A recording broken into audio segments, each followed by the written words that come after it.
تو سامعین محترم، پچھلے بار جہاں پہ ہم نے اپنی گفتگو کا اختتام کیا تھا وہ سیدہ عائشہ صدیقہ رضی اللہ تعالی عنہا کا فرمان عالی شان ہے۔ تو جہاں پر ہم نے پچھلے ماہ گفتگو کا اختتام کیا تھا وہیں سے ہی آج ہم اپنی گفتگو کا آغاز کر رہے ہیں کہ سیدہ عائشہ صدیقہ رضی اللہ تعالی عنہا کی بارگاہ اقدس میں ایک صحابی حاضر ہوئے، حضرت سعد بن ہشام بن عامر رضی اللہ تعالی عنہ، اور ام المومنین کی بارگاہ میں آ کے سوال کرتے ہیں، اے ام المومنین مجھے بتائیں کہ محبوب علیہ السلام کا اخلاق کیسا تھا؟ تو سیدہ عائشہ صدیقہ رضی اللہ تعالی عنہا نے سوال کرنے والے سے سوال کیا، الست تقرأ القرآن؟ اے محبوب کائنات کے اخلاق کے بارے میں سوال کرنے والے، کیا تم نے کبھی قرآن مجید کی تلاوت نہیں کی؟ کیا تم نے کبھی رب کائنات کا کلام نہیں پڑھا؟ تو وہ صحابی عرض کرتے، قالوا بلا، کیوں نہیں، میں تو رب کا کلام پڑھتا ہوں، اس کی تلاوت کرتا ہوں۔ تو سیدہ عائشہ صدیقہ رضی اللہ تعالی عنہا فرماتی ہے، پھر جان لے کانا خلقہ القرآن، کہ سارے کا سارا قرآن اخلاق محمد مصطفیٰ کا بیان ہے۔ تو سامعین محترم، ام المومنین نے قرآن مجید فرقان حمید کے ساتھ اخلاق محمدی کو جوڑ دیا، اور سیدہ عائشہ صدیقہ نے فرمایا کانا خلقہ القرآن، کہ سارے کا سارا قرآن اخلاق محمد مصطفیٰ ہے۔ اب سامعین محترم، حضور شیخ الاسلام ڈاکٹر محمد طاہر القادری مدد ذلہ والی کی کتاب کا مطالعہ کریں، آپ نے اخلاق نبوی صلی اللہ علیہ وسلم کا انسائکلوپیڈیا لیا، 4 جلدوں پر آپ نے کتاب مرتب کی، الروض الباسم من خلق نبی الخاتم۔ تو ان 4 جلدوں کو پڑھیں اور پہلی جلد کا صرف ابتدائیہ دیکھیں گے تو حضور شیخ الاسلام نے سیدہ عائشہ صدیقہ رضی اللہ تعالی عنہ کی ان کلمات میں بحث کی ہے۔ حضور شیخ الاسلام نے ایک علمی نقطہ سمجھایا، اور وہ نقطہ کیا ہے؟ سامعین آئیں ہم کی توجہ کریں کہ اگر کوئی انسان ہم سے سوال کرتا ہے کہ قرآن کیا ہے، ہم فوراً اسے جواب دیتے کہ قرآن اللہ کا کلام ہے۔ یہی جواب ہے کہ قرآن مجید اللہ کا کلام ہے، جبکہ سیدہ عائشہ صدیقہ فرماتی ہے کانا خلقہ القرآن، وہ قرآن جسے آپ اللہ کا کلام کہتے ہیں، ام المومنین فرماتی ہیں کہ وہی قرآن محمد مصطفیٰ کا اخلاق ہے۔ اب سامعین محترم، آج کا دور جو کہ لوجک کا دور ہے، ہمارے نوجوان طرح طرح کے سوالات کرتے ہیں، تو فوراً کسی جوان کے ذہن میں سوال پیدا ہو سکتا ہے کہ ہم سے اگر کوئی پوچھے کہ قرآن کیا ہے تو ہم کہتے ہیں کہ قرآن اللہ کا کلام ہے۔ تو سیدہ عائشہ صدیقہ کیوں فرماتی ہے یہی قرآن اخلاق مصطفیٰ ہے؟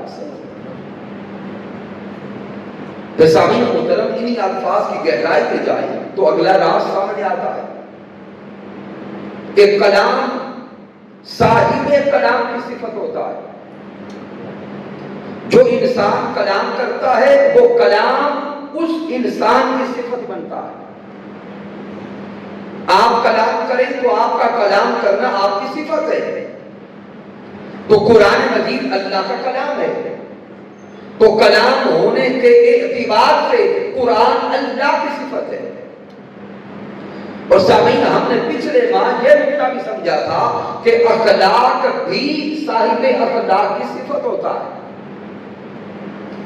اگر قرآن مجید کو محبوب صلی اللہ علیہ وسلم کا اخلاق مانے تو گویا ہم یوں کہہ رہے ہیں کہ سارا قرآن صفت محمد مصطفیٰ ہے صلی اللہ علیہ وسلم.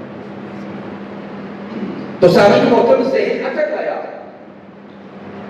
اور ذہن سوال کرنے لگ گیا کہ اگر قرآن مجید کو اللہ کا کلام مانا جائے تو اللہ کا کلام ہونے کی وجہ سے یہ قرآن صفت خدا بنتا ہے، اور اگر اس قرآن کو محبوب کا اخلاق مانا جائے تو حضور کا اخلاق ہونے کی وجہ سے یہ قرآن صفت محمد مصطفیٰ بنتا ہے.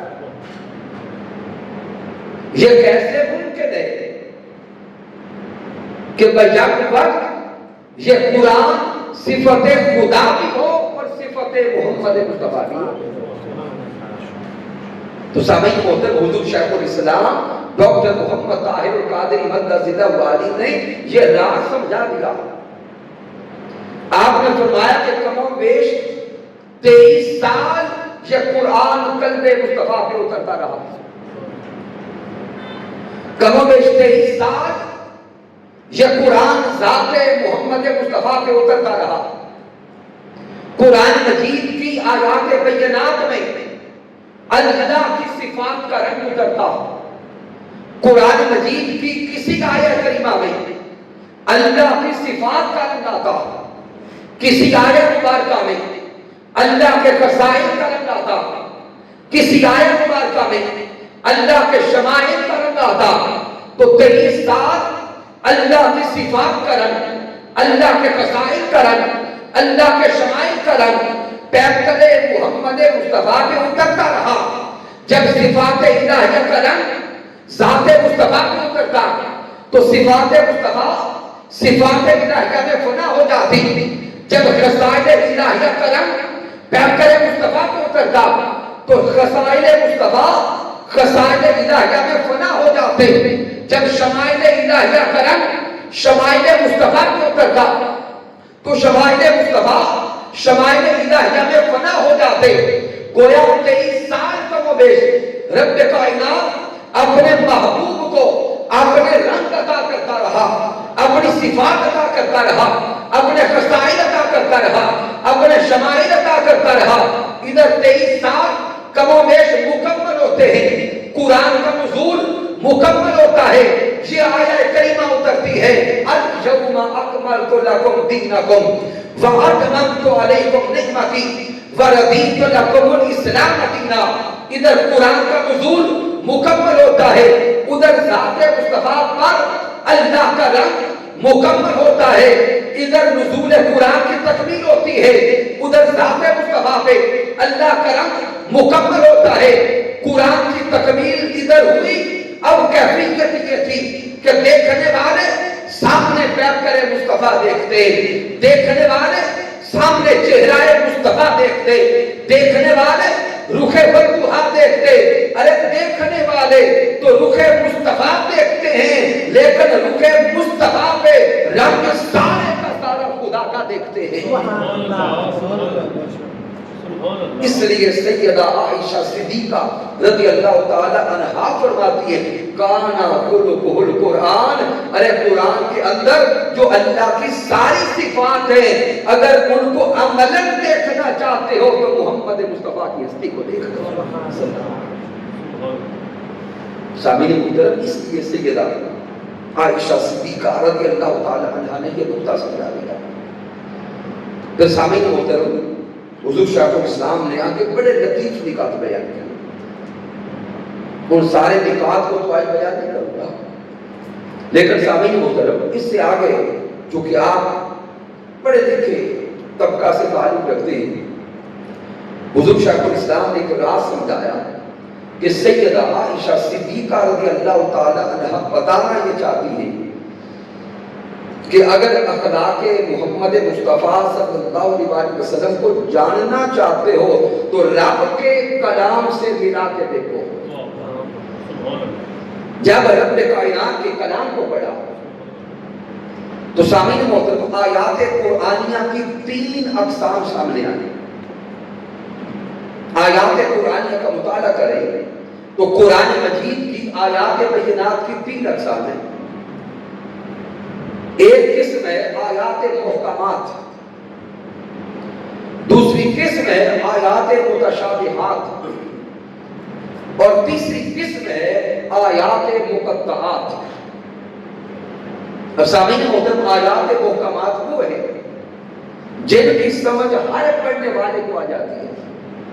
محکم آیات کریمہ، بین آیات کریمہ، واضح آیات کریمہ، جیسے میں اللہ نے فرمایا اقیموا الصلاۃ وآتوا الزکاۃ، اللہ فرماتے ہیں نماز قائم کرو اور زکوٰۃ ادا کرو۔ تو سامعین محترم، ان آیات مبارکہ کو پڑھنے والا ایک سادہ سا قاری بھی ہو تو وہ مفہوم جان جاتا ہے کہ رب کائنات نماز قائم کرنے کا حکم دے رہا ہے۔ یہ آیات محکمات ہیں۔ پھر سامعین محترم، آیات متشابہات ہیں۔ آیات متشابہات وہ ہے کہ وہ عام قاری کو سمجھ نہیں آتی، ان سے کیا نتیجہ اخذ ہوتا ہے وہ عام قاری نہیں جانتا۔ میرے اللہ نے فرمایا آیات متشابہات سے کیا کیا کچھ اخذ ہوتا ہے وہ صرف الراسخون فی العلم جانتے ہیں، جن کو رب کائنات نے علم میں مہارت عطا کی ہے، فن میں مہارت عطا کی ہے، جو فقہاء ہیں ان کو آیات متشابہات سے نتائج اخذ کرنے کی سمجھ آتی ہے۔ تو گویا آیات محکمات ہر کسی کے لیے کھلی ہیں، آیات محکمات سے معانی اور مفاہیم ہر کوئی جان سکتا ہے۔ پھر آیات متشابہات کا معنی اور مفہوم صرف علماء جانتے ہیں، اللہ سے خون فی العلم جانتے ہیں، علم میں مہارت رکھنے والے جانتے ہیں۔ پھر سامعین محترم، آیات کریمہ کی تیسری قسم ہے جنہیں آیات مقطعات کہتے ہیں، جیسے الف لام میم، الف لام را، کاف ہا یا عین صاد۔ تو یہ آیات مقطعات ہیں، ان کے اندر رب کائنات کیا راز عطا کر رہا ہے یہ دنیا کا کوئی عام انسان نہیں جانتا، یا خدا جانتا ہے یا خود محمد مصطفیٰ جانتا ہے۔ تو سامعین محترم، جب آیات بینات کی اقسام کو جان گئے تو سیدہ عائشہ صدیقہ رضی اللہ تعالی عنہا فرماتی ہیں کانا خلقہ القرآن، ام المومنین نے اخلاق محمدی کو تشبیہ دی ہے قرآن کے ساتھ۔ تو حضور شیخ الاسلام بتاتے ہیں گویا ام المومنین بتانا کے چاہتی ہیں کہ جس طرح قرآن مجید کی آیات بینات کی 3 اقسام ہیں، اسی طرح اخلاق محمد مصطفیٰ کی بھی 3 اقسام ہیں۔ اخلاق محمدی صلی اللہ علیہ وسلم کو دیکھیں، اخلاق محمدی کا کچھ حصہ آیات محکمات کی طرح ہے، جو ہر کسی کو نظر بھی آتا ہے، ہر کسی کو سمجھ بھی آتا ہے۔ اخلاق محمدی کا کچھ حصہ اتنا واضح اور اتنا بین ہے کہ حضرت صدیق اکبر بھی دیکھتے ہیں، ابو جہل اور ابو لہب بھی دیکھتے ہیں۔ پھر اخلاق محمد مصطفیٰ کا کچھ حصہ آیات متشابہات کی طرح ہے، جو ہر کسی کو نظر نہیں آتا، ہر کسی کو سمجھ نہیں آتا۔ اخلاق محمدی کا یہ پہلو دیکھنے کے لیے حضرت صدیق اکبر جیسی آنکھ چاہیے، حضرت عمر فاروق جیسا عشق چاہیے، حضرت عثمان ذوالنورین جیسی ادا چاہیے، اور حضرت مولا علی شیر خدا جیسی معرفت چاہیے۔ اخلاق محمد مصطفیٰ کا کچھ حصہ صرف عرفاء کو نظر آتا ہے، کاملین کو نظر آتا ہے، الراسخون فی العلم کو نظر آتا ہے۔ پھر ام المومنین نے جب اخلاق محمدی کو قرآن سے تشبیہ دی تو آپ بتا رہی ہیں کہ آیات محمدی، آیات قرآنیہ کو پڑھنے والوں، جس طرح آیات قرآنیہ کچھ مقطعات ہیں، اسی طرح اخلاق محمد مصطفیٰ کا کچھ حصہ آیات مقطعات کی طرح ہے جو دنیا کے کسی انسان کو سمجھ نہیں آتا، کسی انسان کے سامنے ظاہر نہیں ہوتا۔ جس طرح آیات مقطعات کی حقیقت یا خدا جانتا ہے یا محمد مصطفیٰ جانتے ہیں، اسی طرح محبوب کے اخلاق کے کچھ پہلو ایسے بھی ہیں یا وہ خدا بھی جانتا ہے یا محمد مصطفیٰ جانتا ہے۔ اسی لیے محبوب کائنات نے حضرت صدیق اکبر رضی اللہ تعالیٰ عنہ سے فرمایا تھا، یا ابا بکر لم یعرفنی حقیقتا سوا ربی، اے ابو بکر میری حقیقت کو میرے رب کے سوا کوئی نہیں جانتا۔ تو سیدہ عائشہ صدیقہ رضی اللہ تعالیٰ عنہا نے ایک پردے میں ایک راز عطا کر دیا۔ سامعین محترم، حضور شیخ الاسلام نے اسی حدیث مبارکہ کی تیسری شرح بھی کی۔ آپ نے فرمایا کان خلقہ القرآن۔ آپ ایک نکتہ سمجھا رہی ہیں کہ اللہ رب العزت نے انسانی زندگی گزارنے کے جو قواعد و اصول عطا کیے ہیں وہ سارے کے سارے اصول قرآن میں دیے ہیں، بلا تشریح و بلا مثال۔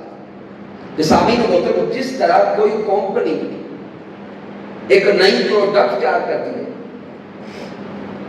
آپ موبائل کو لے لیں، لیپ ٹاپ کو لے لیں، فریزر کو لے لیں، الہ حضرت قیاس الیکٹرانکس کی کسی بھی نئی چیز کو دیکھیں گے تو جب پن پیک چیز کو لے کے جائیں گے، اوپن کریں گے تو اس شے کے ساتھ ساتھ ایک کتابچہ بھی ہوگا۔ وہ کمپنی اپنی پروڈکٹ کو استعمال کرنے کا طریقہ اس کتابچے میں دیتی ہے۔ وہ گویا وہ کمپنی کتابچہ اس لیے دیتی ہے کہ اگر ان اصولوں کے مطابق استعمال کرو گے تو یہ شاید درست چلے گی، یہ شاید ٹھیک چلتی رہے گی، اور اگر ان قوانین سے ہٹ کر استعمال کرو گے تو پھر اس کا درست اور ٹھیک رہنا ممکن نہیں ہے۔ بلا تشریح و بلا مثال اللہ کی عزت نے ہم انسانوں کو پیدا کیا، رب کائنات نے پیدا فرما کے اس دنیا میں بھیجا، تو اب ہمیں خلق کرنے والی ذات اللہ کی ہے، تو اسی رب نے، مالک نے انسانی زندگی گزارنے کے اصول عطا کیے ہیں قرآن کی صورت میں۔ اب اس قرآن مجید کو دیکھیں تو یہ اللہ کا کلام ہے، انسانی زندگی گزارنے کے سارے قوانین اگر تھیوری میں پڑھنا چاہتے ہیں تو قرآن کو پڑھتے رہے۔ قرآن مجید انسانی زندگی گزارنے کے لیے جو قوانین ہیں ان کی تھیوری کو کہتے ہیں۔ لیکن سامعین محترم، ہم پریکٹیکل لائف میں رہنے والے بندے ہیں اور ہم جانتے ہیں کہ کوئی تھیوری اس وقت تک مکمل سمجھ نہیں آتی جب تک اس کا پریکٹیکل سامنے نہ آئے۔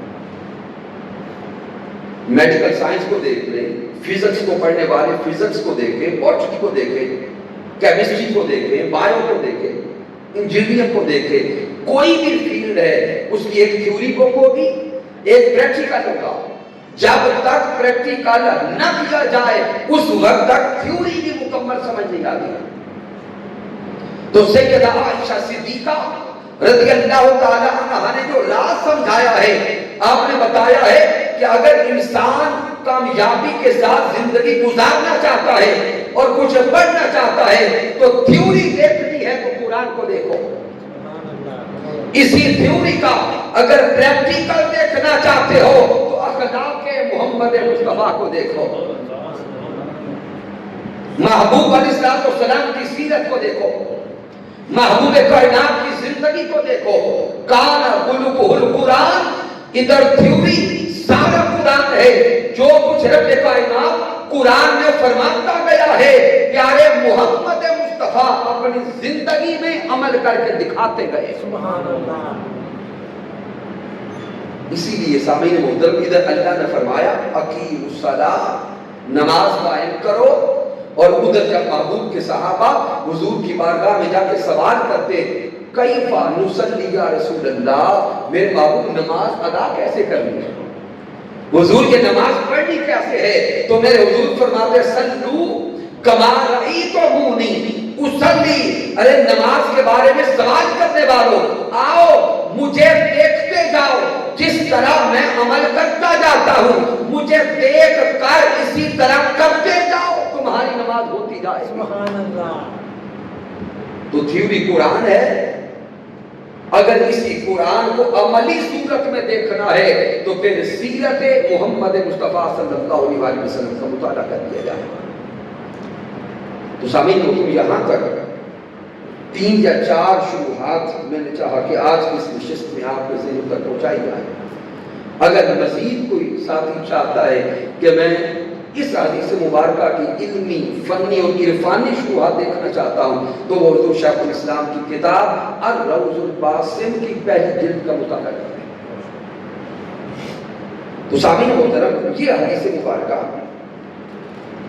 جس میں سیدہ عائشہ صدیقہ رضی اللہ تعالی عنہا نے فرمایا کان خلقہ القرآن، جب اس حدیث مبارکہ کی تخریج کو دیکھتے ہیں تو اس حدیث مبارکہ کے 3 راوی ہیں۔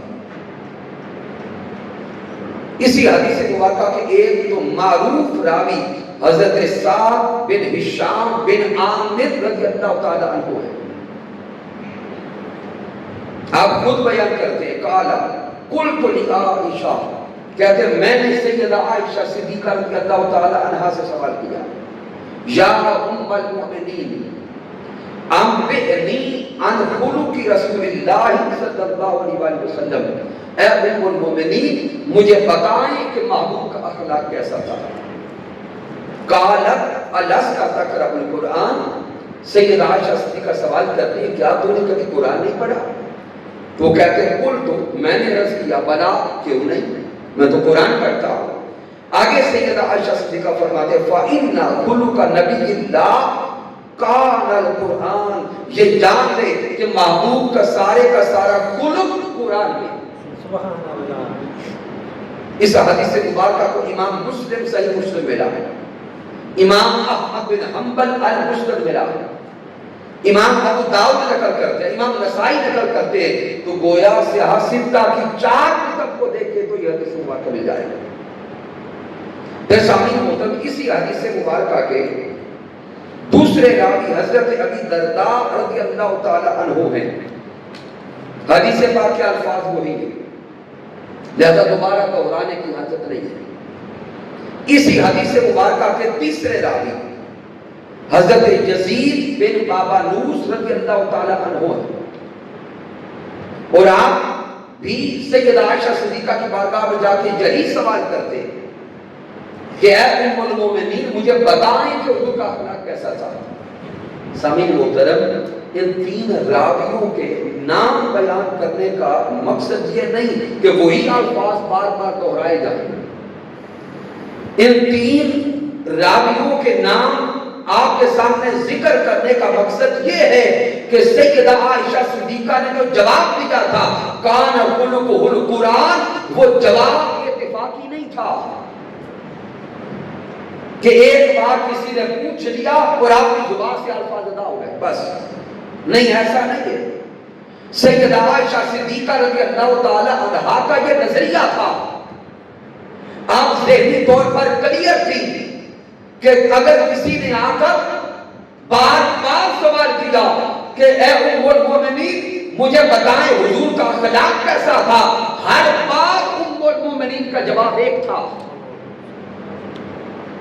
اے حضور کے اخلاق کے بارے میں پوچھنے والے تو سمجھ لے کہ سارے کا سارا قرآن ہی میرے محبوب کا اخلاق تھا۔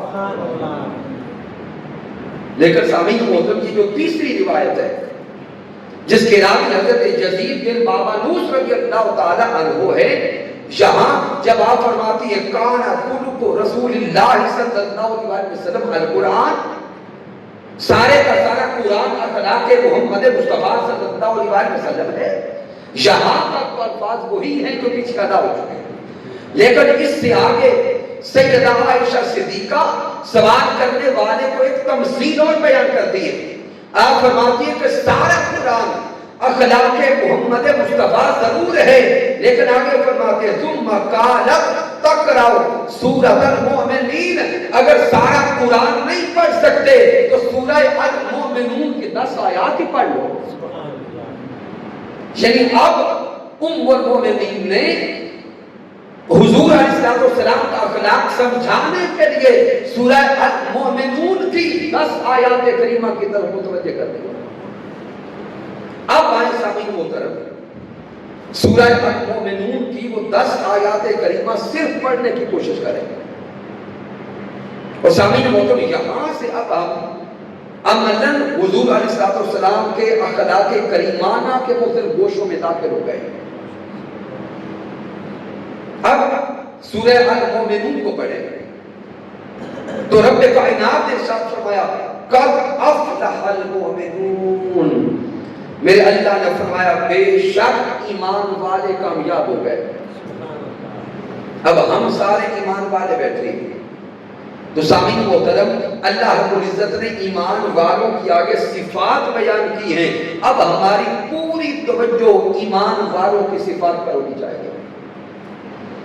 میرے اللہ نے ارشاد فرمایا قد افلح المؤمنون، اللہ فرماتا ہے بے شک ایمان والے مراد پا گئے، بے شک ایمان والے فلاح یافتہ ہو گئے۔ اگر رب کائنات نے سمجھایا کہ وہ ایمان والے کون کون ہیں، کیا صرف زبان سے کلمہ پڑھ کے ایمان والے کہلا کر کامیابی نصیب ہو جاتی ہے؟ نہیں، آگے رب کائنات نے ارشاد فرمایا الذین هم فی صلاتهم خاشعون، اللہ فرماتا ہے کہ ایمان والے وہ ہیں جو اپنی نمازوں کے اندر بھی عاجزی اختیار کرتے ہیں۔ الذین هم فی صلاتهم خاشعون، وہ ایمان والے کامیاب ہو گئے جو نمازوں کے اندر عاجزی اختیار کرتے ہیں۔ اور سامعین محترم اس آیہ کریمہ کا ظاہر ترجمہ اور تفسیر تو یہ بنتی ہے وہ ایمان والے کامیاب ہو گئے جو نماز کے اندر اپنی توجہ اپنے مولا کی طرف رکھتے ہیں، وہ ایمان والے کامیاب ہو گئے نماز کے اندر جن کی طلب صرف مولا کی ذات ہوتی ہے۔ سامعین محترم ظاہری ترجمہ اور تفسیر یہ سمجھ آتی ہے، لیکن اگر نماز کے اندر اپنی توجہ کو لے کے جائے اور غور کریں تو سامعین نماز ایسی عبادت ہے کہ نماز کے اندر از خود عاجزی کا عمل پایا جاتا ہے۔ مثال کے طور پہ جو انسان متکبر ہوتا ہے وہ کبھی نماز کے قریب نہیں جاتا ہے، کیوں؟ نماز میں جھکنا پڑتا ہے اور متکبر کو جھکنا آتا نہیں۔ تو گویا جو انسان نماز کی طرف چل پڑا گویا اس نے اپنے تکبر کی نفی کی اور عاجزی کی طرف قدم اٹھا لیا۔ کہ سامعین اس بندے نے آگے وضو کیا، وضو کر کے مصلی پہ آیا، مصلی پہ آ کے تکبیر تحریمہ کہی، ہاتھ باندھ لیے۔ اب یہ جو قیام ہے یہ ایک عاجزی کا اظہار ہے۔ پھر سامعین محترم قیام کے بعد بندہ کیا کرتا ہے؟ بولیں گے رکوع، پہلے قیام میں کھڑا تھا اب رکوع میں گیا تو اور جھک گیا، تو یہ جھکنا عاجزی کا اظہار کرنا ہے۔ پھر رکوع کے بعد اگلا رکن کون سا ہے؟ سجدہ کرنا۔ اب سامعین محترم جب اللہ کا بندہ رب کی بارگاہ میں سر مسجود ہو گیا، اپنا سر جھکا دیا، تو اب یہ عاجزی کی انتہا ہے۔ وہ پیشانی جو انسان کسی کے سامنے زمین پہ نہیں رکھتا، وہ ناک جو انسان ساری زندگی نیچے نہیں آنے دیتا، ادھر رب کی بارگاہ میں پہنچا، پیشانی زمین پہ لگا دی، ناک زمین پہ لگا دی اور من سے بولنے لگا سبحان ربی الاعلی، سبحان ربی الاعلی، سبحان ربی الاعلی، مولا تو ہی اعلی ہے، میں عاجز ہوں، میں چھوٹا ہوں تو بڑا ہے۔ تو سامعین محترم نماز ایسی عبادت ہے جس میں از خود عاجزی کا اظہار ہو جاتا ہے۔ سامعین محترم یہ سوچنا پڑے گا کہ نماز جس کے ارکان کے اندر عاجزی کا اظہار خود موجود ہے، تو پھر مولا کیوں فرماتا ہے قد افلح المؤمنون الذین هم فی صلاتهم خاشعون، وہ ایمان والے کامیاب ہو گئے جو نمازوں کے اندر عاجزی اختیار کرتے ہیں۔ گویا جہاں پر نماز کے اندر کی صرف عاجزی مقصود نہیں تھی، رب کائنات فرما یہ رہا ہے ارے بندے تو ایسا عاجز ہو جا کہ عاجزی تمہاری زندگی کا حصہ بن جائے، عاجزی تیری زندگی کا حصہ بن جائے، پھر چاہے مسجد کے اندر ہو یا مسجد کے باہر ہو، عاجزی اور انکساری ہمیشہ تمہاری طبیعت سے جھلکتی نظر آئے۔ پھر کسی بڑے سے ملو یا چھوٹے سے ملو، امیر سے ملو یا غریب سے ملو، جس سے بھی ملو گے جب طبیعت میں عاجزی ہے تو پھر بندہ بدلنے سے عمل میں تبدیلی نہیں آئے گی۔ تو سامعین محترم، رب کائنات یہاں پہ انسان کو متوجہ کر رہا ہے اور راغب کر رہا ہے کہ اے ایمان والوں، اگر کامیابی چاہتے ہو تو طبیعت میں نرمی پیدا کرو۔ لیکن سامعین محترم، اگر ہم اپنی زندگیوں کو دیکھیں، اپنے معاشرے کو دیکھیں، تو سامعین الا ماشاءاللہ ہم اپنی جگہ پر تکبر کے بت پال کے بیٹھے ہیں۔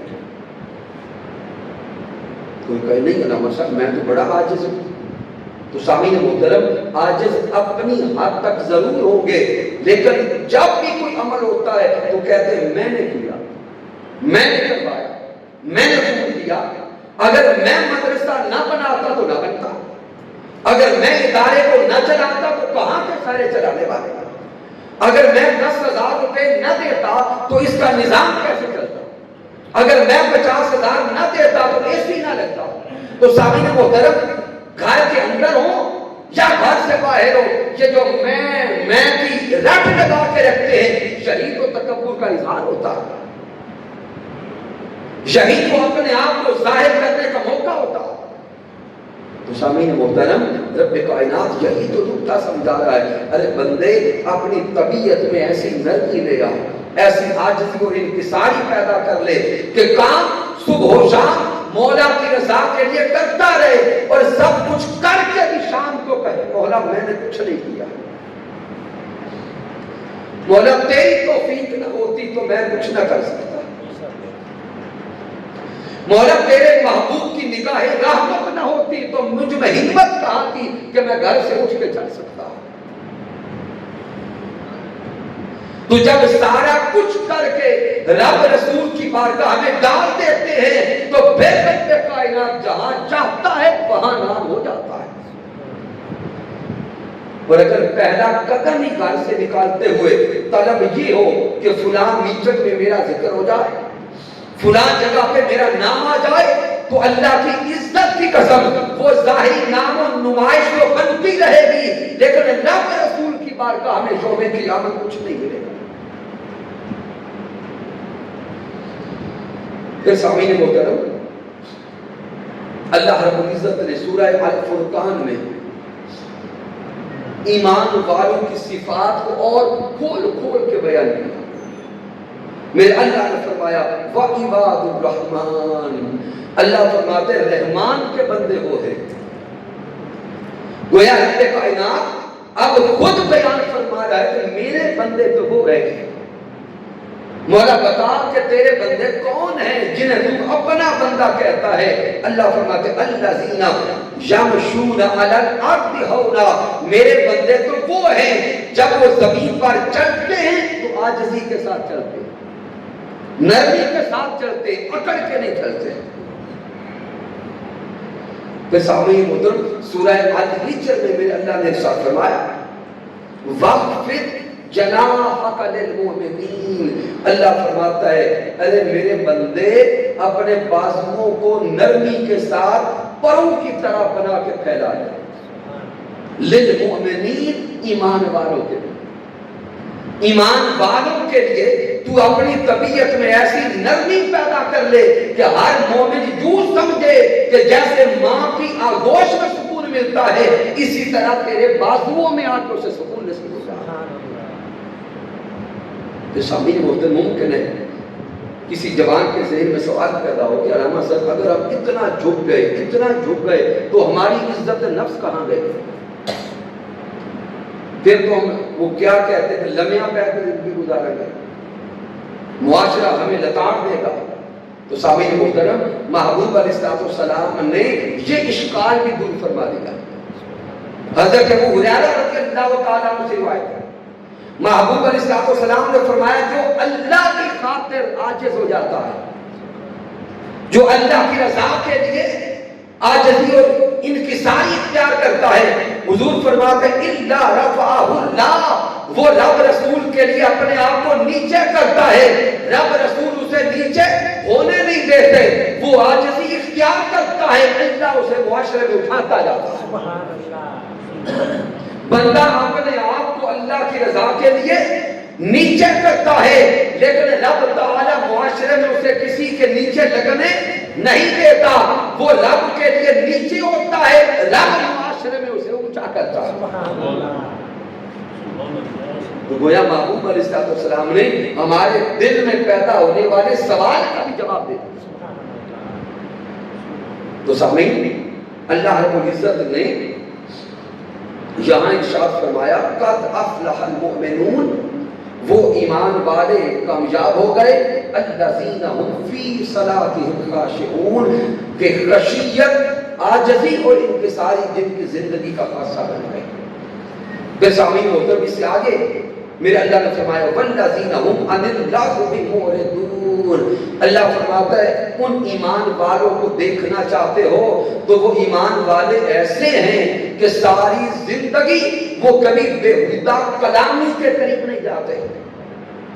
والذین هم عن اللغو معرضون، جب بھی ان کے سامنے برائی پر مبنی گفتگو ہوتی ہے، جب بھی ان کے سامنے بےہودہ کلام ہوتا ہے، جب بھی ان کے سامنے کوئی غلیظ گفتگو ہوتی ہے، عن اللغو معرضون، وہ وہاں سے اٹھ کر الگ ہو جاتے ہیں۔ سامعین محترم غور کریں، میرے اللہ نے کس انداز سے لطیف نکتہ سمجھایا۔ اللہ نے یہ نہیں فرمایا کہ یہ ایمان والے وہ ہیں جو بےہودہ گفتگو نہیں کرتے، یہ تو اگلی بات ہے اور اگلا درجہ ہے۔ اللہ فرماتا ہے کہ یہ ایمان والے وہ ہیں جس مقام پر فحش گوئی ہوتی ہے وہاں سے اٹھ جاتے ہیں، گویا سنتے بھی نہیں، کرنا تو اس سے اگلا گناہ ہے۔ لیکن سامعین محترم اگر ہم آج اپنے جوانوں کو دیکھیں، یہاں تک کہ جو دین اسلام سے آئی بڑی عمر کے لوگ ہیں ان کو بھی دیکھ لیں، ہوٹلز میں جا کے بیٹھے، ریسٹورنٹس میں بیٹھے، کرکٹ کلب میں جا کے دیکھیں، ان حاضر قیاس جہاں پر لوگ بیٹھتے ہیں، آج لوگ خوش گپیوں میں اتنے محو ہو کر ایک دوسرے کو ماں بہن کی گالیاں دے رہے ہوتے ہیں کہ انسان تصور نہیں کر سکتا۔ الامان والحفیظ، اور گالیاں بھی دے رہے ہوتے ہیں اور کسی کا ضمیر بھی نہیں جاگتا، اور ایک دوسرے کے ساتھ اس طرح بےہودہ گفتگو کر رہے ہوتے ہیں کہ آپ اور مجھ جیسے بندے سن لیں تو آپ بیٹھنا بھی مشکل ہو جاتا۔ جبکہ اللہ رب العزت ایمان والوں کی صفات بیان کر رہا ہے۔ اللہ فرماتے ہیں وہ ایمان والے کامیاب ہو گئے، والذین هم عن اللغو معرضون، کہ جن کے سامنے بےہودہ گفتگو ہو تو وہاں سے اٹھ کے چلے جاتے ہیں۔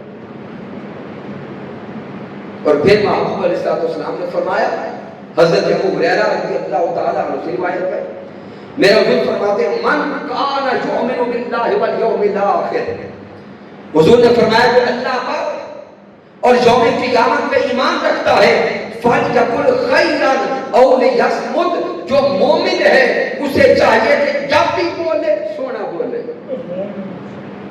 جب بھی بولے پیارا بولے، جب بھی بولے اچھا بولے، اور اگر اپنی زبان سے اچھا نہیں بول سکتا تو حضور نے فرمایا أَوْ لِيَصْمُتْ، پھر اپنی زبان کو بند رکھ لیں۔ لیکن اگر ہم خود دیکھیں رات بستر پہ جا کر کہ سارا دن کیا بولا ہے، تو سامعین محترم ممکن ہے کہ اپنی ذات پر، اپنی بولی پر ہم خود رات کو شرمندہ ہو جائیں۔ ہماری بولی اپنے دوستوں کے ساتھ کیسے ہے، ہماری بولی اپنی زوجہ محترمہ کے ساتھ کیسی ہے، ہماری بولی اپنے بچوں کے ساتھ کیسی ہے؟ تو سامعین محترم، اگر شام کو تجزیہ کرے تو گویا اپنا محاسبہ کرنا اپنے آپ کو آئینہ دکھانے کے مترادف ہو جائے گا، حقیقت کھل جائے گا۔ پھر پیارے محبوب علیہ السلام نے ارشاد فرمایا لیس المؤمن بالطعان ولا اللعان ولا الفاحش، حضور نے فرمایا مومن کبھی کسی کو تانا نہیں دیتا، مومن کبھی کسی پہ لعنت نہیں کرتا، اور مومن کبھی کسی کو گالی نہیں دیتا۔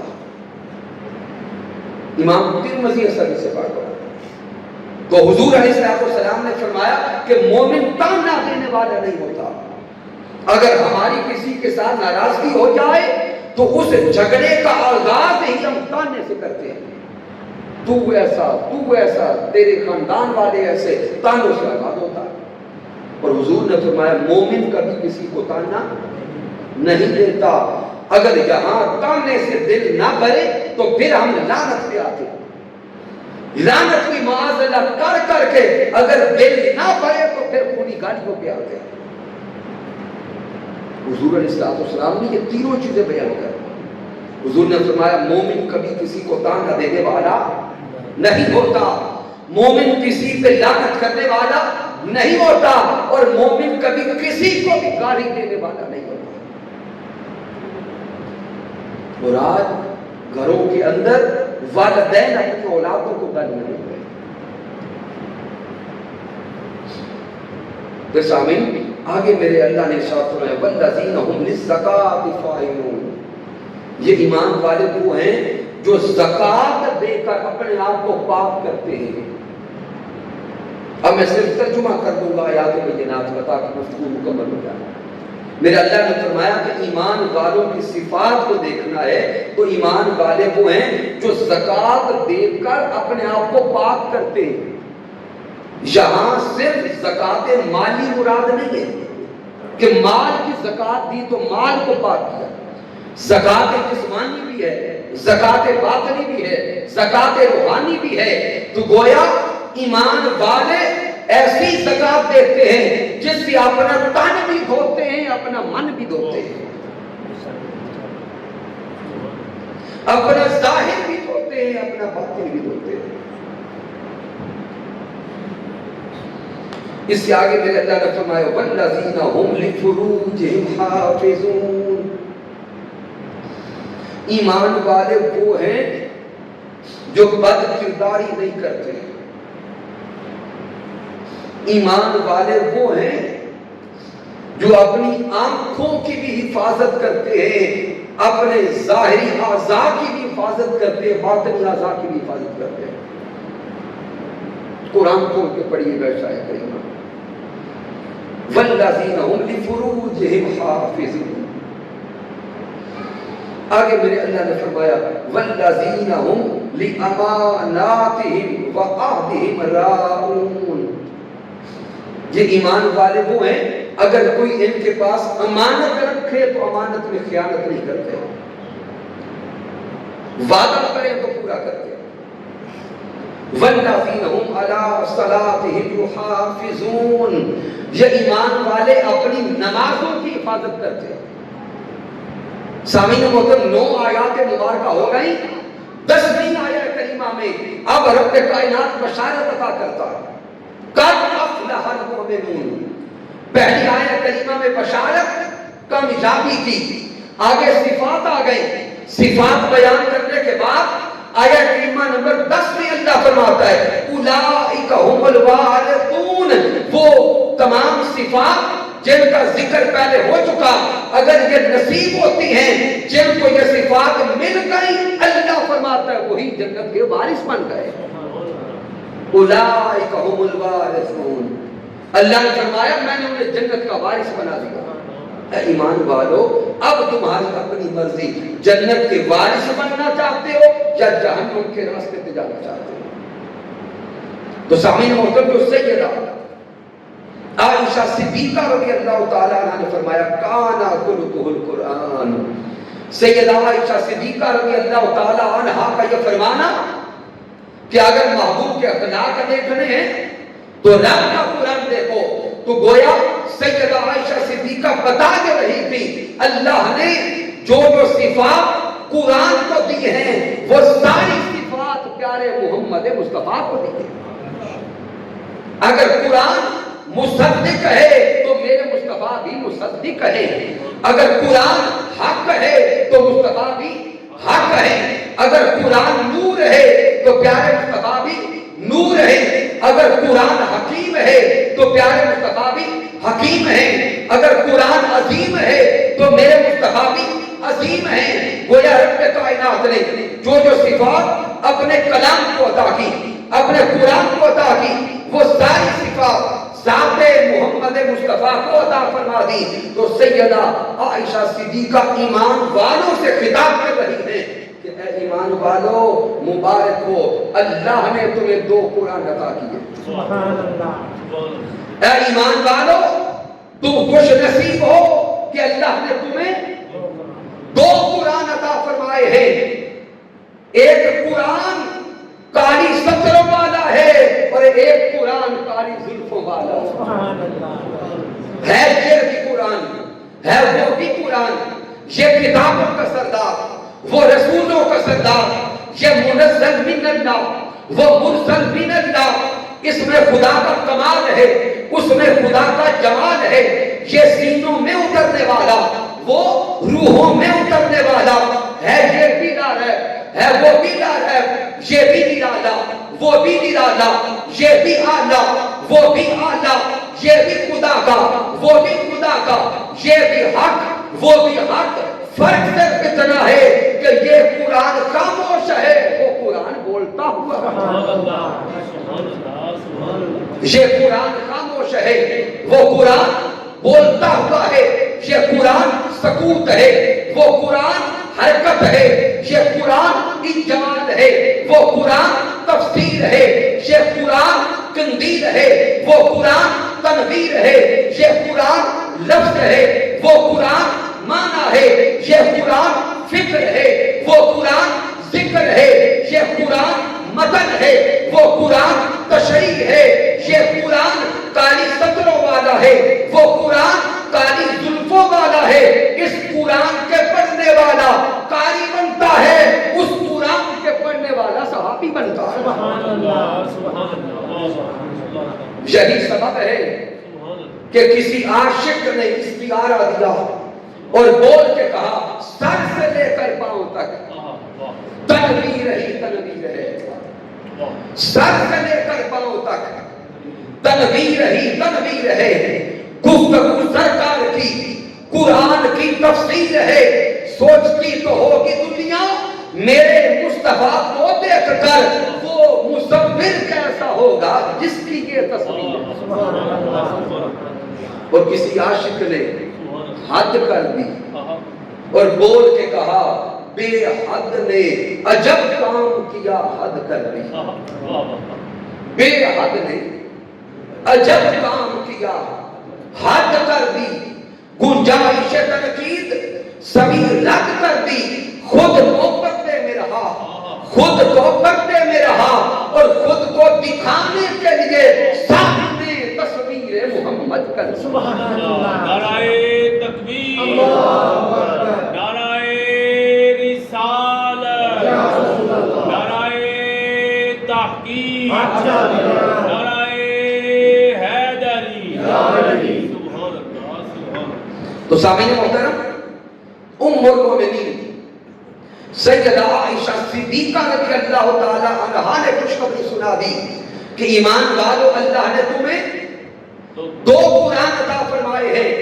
یہی سبب ہے کہ آج کے دور میں اگر تحریک منہاج القرآن کی تعلیمات کو دیکھیں، حضور شیخ الاسلام ڈاکٹر محمد طاہر القادری مدد والی کی عطا کردہ تعلیمات کو دیکھیں تو حضور شیخ الاسلام نے ساری زندگی انہی 2 قرآن سے جڑنے کا پیغام دیا۔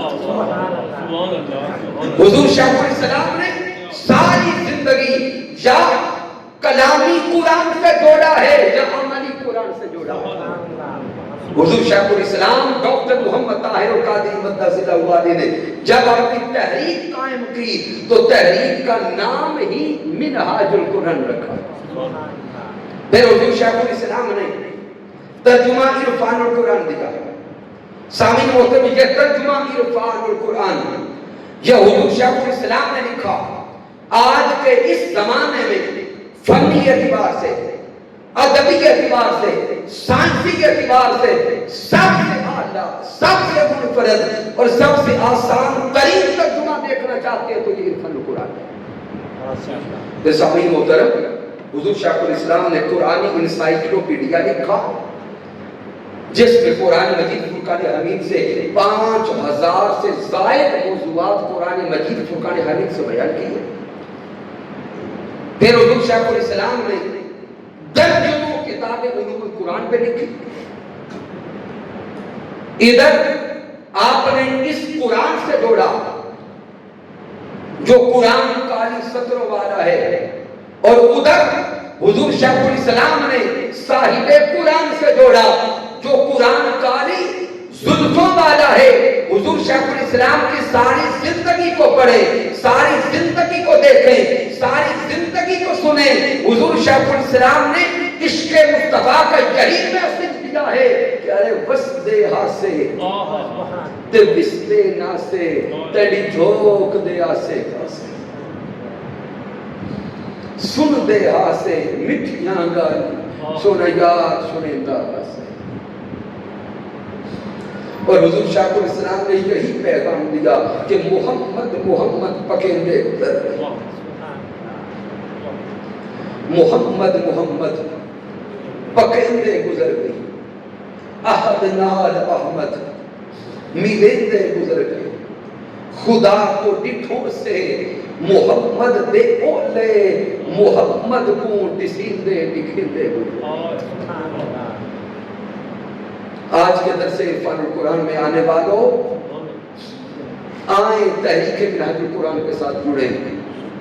اللہ کی عزت کی قسم تحریک منہاج القرآن نے ساری زندگی یا قرآن سے جوڑا ہے یا صاحب قرآن سے جوڑا. سبحان اللہ. آئیں اپنی زندگیوں کو نور قرآن سے منور کرنے کی کوشش کریں. میرے اللہ نے چاہا تو ہمارا یہ ماہانہ درس عرفان القرآن ہر ماہ کا آخری ہفتہ بعد از نماز مغرب اسی طرح ہوا کرے گا. سامعین محترم آپ لوگوں سے کوئی مال پیسے ٹکے کی کوئی ڈیمانڈ نہیں، صرف اتنی ریکویسٹ ہے کہ اگر اس میسج کو اچھا سمجھتے ہیں اور یہ پیغام اخلاق نبوی صلی اللہ علیہ وسلم ہر گھر تک جانا چاہیے تو اپنے ساتھ کم از کم 2 ساتھیوں کو دعوت دے کے لائیں اور بر وقت تشریف لائیں. آئندہ ماہ محرم الحرام ہے تو انشاءاللہ تعالی ہمارا موضوع ذکر شہداء کربلا ہوگا.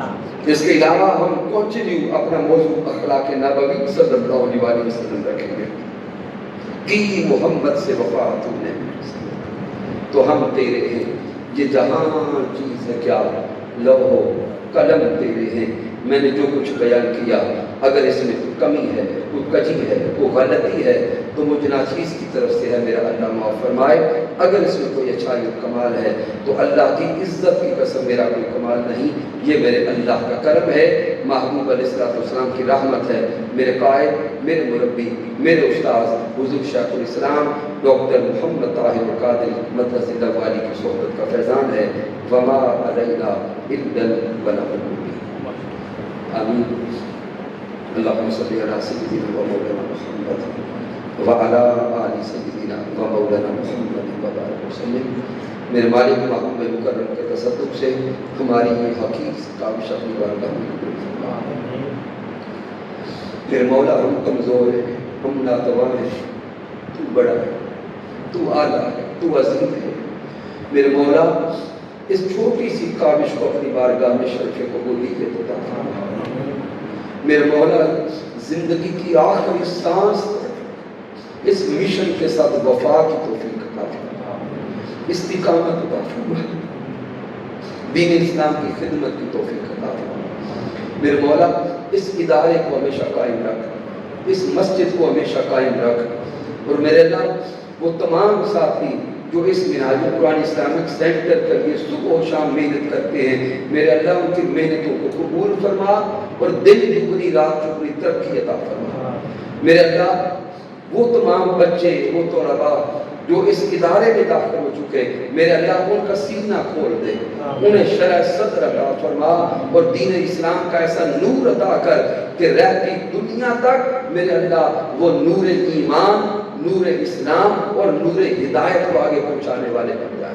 میرے اللہ اس ادارے کو پوری دنیا کے لیے مینارہ نور بنا دے، مینارہ نور بنا دے۔ وصلی اللہ تعالی علی خیر خلق و علی حبیبہ محمد و علی آلہ وسلم اجمعین برحمتک یا رب۔